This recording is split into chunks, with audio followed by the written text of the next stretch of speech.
quienes el día de hoy aquí se han congregado. A mí me habían pedido que hable especialmente de educación para el desarrollo y de escenarios fundamentales para la calidad de la educación, basándonos también en los retos que se han puesto para el desarrollo sostenible, marcados por Naciones Unidas.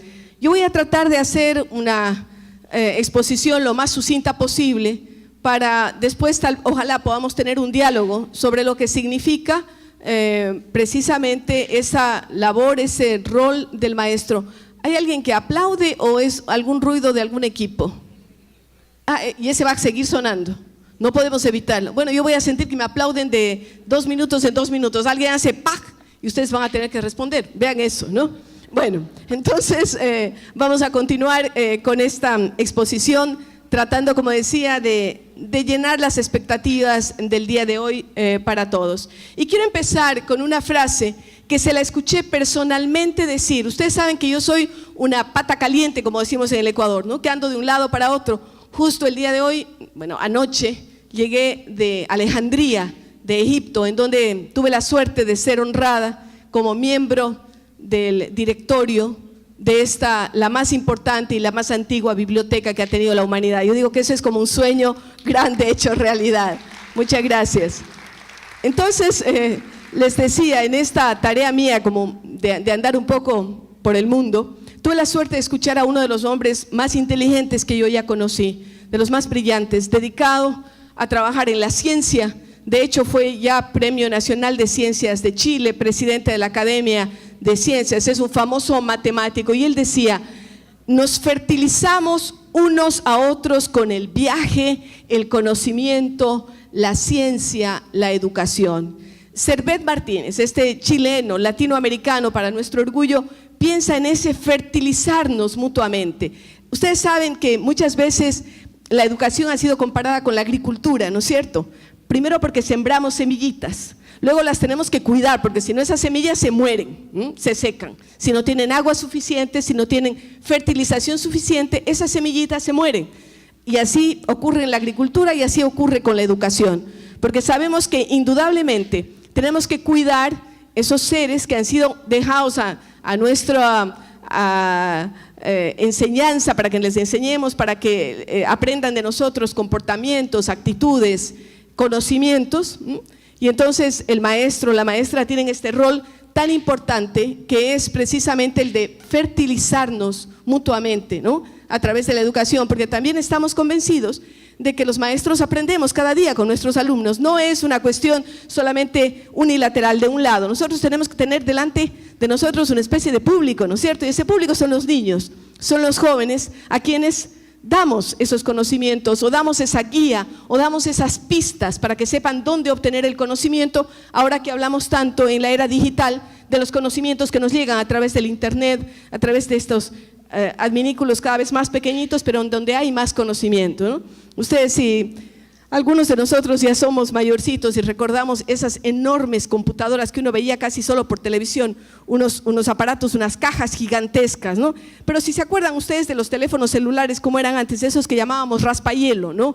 Me parecían un raspahielo para granizado y que nos los poníamos en la oreja y a veces pensábamos que iba a estar helado, ¿no? Simplemente por la comparación con el raspahielo. Entonces, cómo los avances han ido dándose de una manera vertiginosa, y tenemos evidentemente que coincidir en que esos avances nos marcan la vida, y por eso muchas veces tenemos que instruir a nuestros educandos dónde obtener la información valiosa, cómo utilizarla, ¿no? Para qué nos va a servir, etcétera. Entonces, yo creo que esta primera frase de Servet Martínez nos habla de esa importancia de fertilizarnos a través de la educación, de la ciencia, el conocimiento, el viaje. Podríamos añadir también la cultura.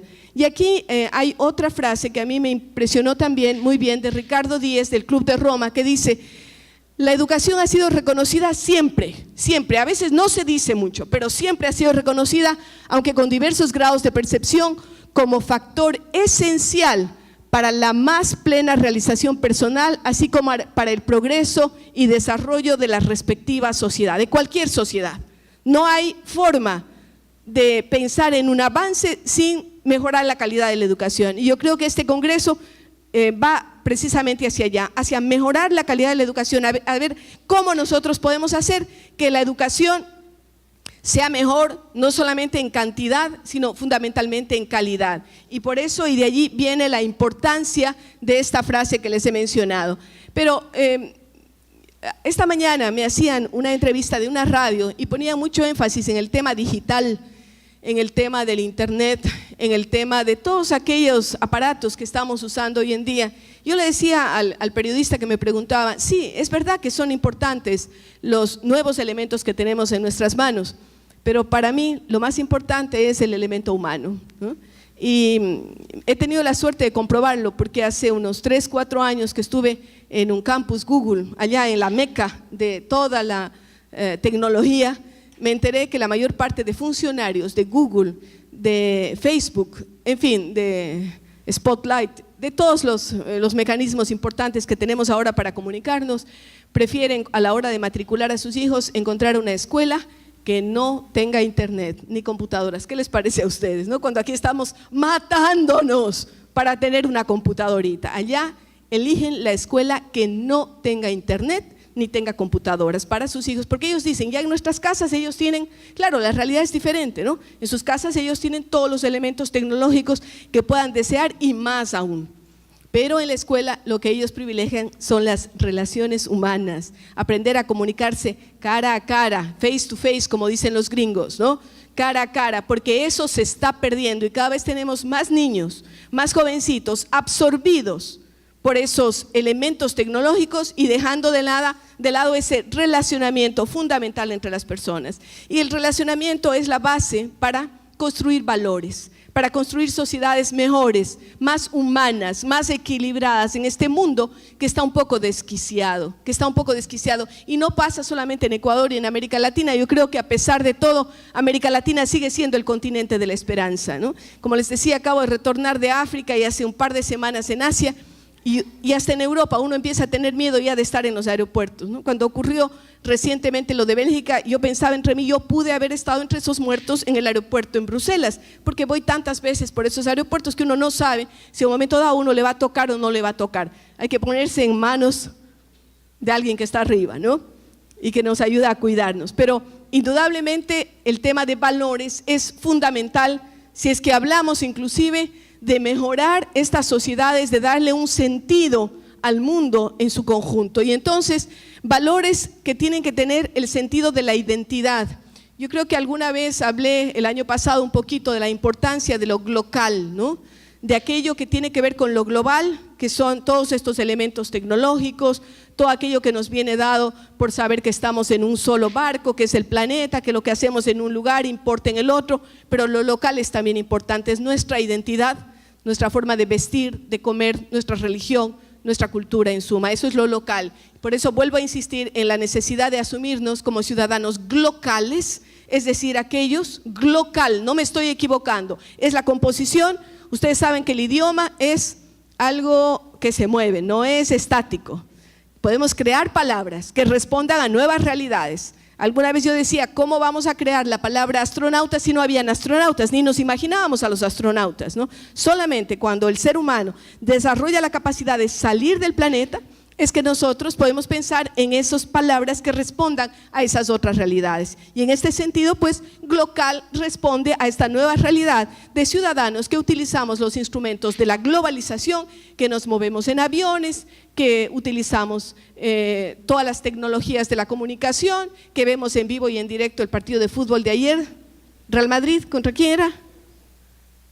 No han visto el fútbol, creo, ayer.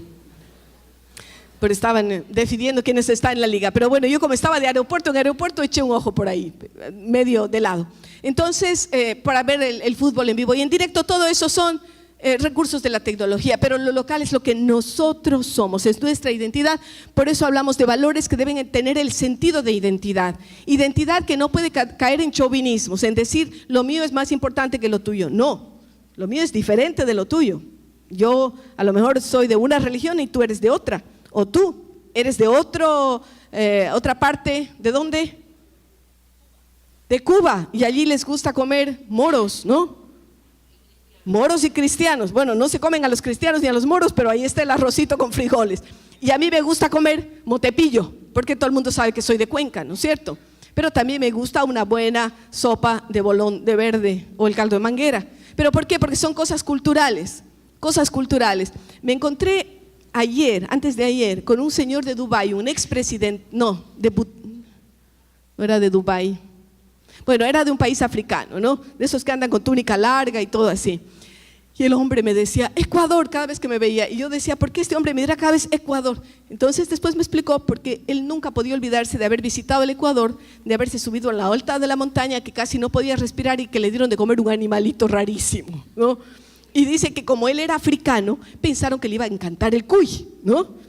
Porque dijeron, estos toditos somos iguales, pues nos gustará. Y además él estaba vestido con sus ropas típicas y todo. Dijeron, a este le damos 2, ¿no? Entonces imagínense, el pobre hombre se encontró con 2 cuyes grandes encima del plato, casi se desmaya, sin saber qué hacer. Bután o alguno de estos países era. Bueno, entonces, vean ustedes cómo lo cultural hace que los dos seamos iguales, seres humanos, pero que tengamos nuestras diferencias. Eso es real, es algo que lo sentimos, que lo percibimos. Usted camina por un lugar, aquí Guayaquil, y usted encontrará gente de diferentes lugares, ¿no?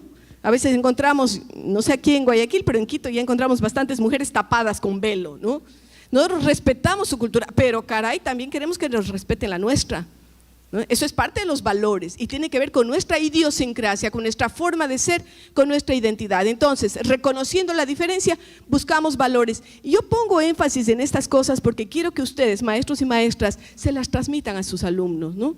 Porque a veces transmitimos intransigencias, transmitimos solamente decir lo nuestro es lo mejor. No, lo nuestro es diferente. Será mejor para nosotros, pero no es mejor para todo el mundo. Y allí tenemos que ser respetuosos de esa identidad, de esa forma de ser, siempre que no haya violación a derechos humanos, ¿no? Porque yo no voy a respetar que alguien le mate al otro porque eso es cultural. No. Ni tampoco voy a respetar que en el África a las mujeres les hagan ablación de clítoris, una operación vaginal para que no tengan placer sexual. No lo acepto tampoco, ¿no? Porque eso no es algo que tiene que ver con la cultura, sino tiene que ver ya con los derechos humanos. Entonces, derechos humanos es una barrera que nosotros ponemos y decimos hasta aquí, porque lo otro ya cuando atentamos contra los derechos de las otras personas es diferente. Entonces, recuperar otro aspecto importante en la educación, porque estamos hablando siempre dentro de la educación, es recuperar la rectoría del Estado sobre la educación sin excesos. Vean qué actual es esto aquí en el Ecuador. Sí, el Estado tiene la rectoría de la educación, pero no nos puede decir a nosotros exactamente qué hacer dentro del aula cada momento. Y no puede avasallar otras iniciativas. Rectoría es una cosa, excesos son otras. El principio de autoridad de los maestros. Este es un tema que no me voy a cansar de repetir hasta que no se modifiquen las leyes ecuatorianas. Porque indudablemente ahora el maestro la maestra son los que tienen una debilidad terrible frente a alumnos y padres de familia. Ya me estoy enterando de un montón de padres de profesores que son enjuiciados por sus alumnos. ¿Por qué? Porque perdieron el año, si sacaron malas notas. ¿No? Ahora se habla mucho de los derechos del niño y del adolescente, que está bien, hay que hablar de esos derechos, tenemos que respetarlos, pero no puede vulnerarse la autoridad. Yo diría de los maestros ni tampoco de los padres de familia. De los padres de familia se empezó con la teoría de que al niño no hay que decirle no. Sí han oído eso, ¿no? No, al niño no hay que decirle no. ¿Por qué? ¿Por qué decían? Porque se lo frustra. Óigame, si no les decimos nosotros no a los niños, alguien les va a frustrar y de mala manera después. ¿O creen que les van a decir siempre sí? Bonito, venga acá porque su mamá y su papito le enseñaron esto. No es así, la vida no es así. Y tenemos que reconocer que hay autoridades, que hay autoridad de maestros y que hay autoridad de padres y madres de familia. Los papás, yo les digo a veces en educación, en escuela para padres, la primera palabra que tienen que aprender para decir a sus hijos es no. No tengan miedo de decir no. Esa es la primera palabra, si nosotros queremos que vayan bien. Los niños están en un proceso de aprendizaje y ellos desafían a los padres y a los maestros para ver hasta dónde pueden llegar. Lo hacen inconscientemente, van empujando y cuando se dan cuenta que sus papás son, como decimos vulgarmente, babas tibias, ¿no? Aquellos que le dejan hacer todo y el profesor, sí, le deje todo. Bueno, esto pasa así, pero no. Nosotros tenemos que recuperar esa autoridad y luego vamos a ir también al tema de la autoestima. Las preguntas básicas que nos planteamos en esto de saber cuál es el rol del maestro tienen que ver con qué tipo de educación se debería impartir, qué enseñar y cómo enseñar, hasta dónde llega el compromiso social del educador, la educación por la educación o la educación para algo, cómo compatibilizar las políticas del Estado con los objetivos de la educación del desarrollo sostenible, y vamos entrando dentro de la línea que queremos el día de hoy discutir con ustedes, conversar con ustedes y auscultar algunos criterios. Seguramente cada uno de nosotros tendremos respuestas, probablemente hasta diferentes, sobre las preguntas que se han planteado. ¿Qué tipo de educación queremos impartir? No sé si alguien quiere, para que esto no sea solo de un lado sino del otro también, ¿qué tipo de educación deberíamos impartir? A ver si alguien quiere decir algo, opinar. Una educación que sea igualitaria, que dé oportunidades a todos. Una educación que considere las diferencias también. Nosotros sabemos que hay diferentes tipos de educadores. Hay educación especial, hay educación en la que nosotros recibimos aquí en el Ecuador, es muy frecuente diferentes etnias, pero también ahora diferentes nacionalidades. Como el mundo se ha abierto, las fronteras bastante, a veces se abren y otras veces se cierran, pero tenemos diferentes nacionalidades aquí. Tenemos colombianos, tenemos cubanos, tenemos de diferentes partes del mundo.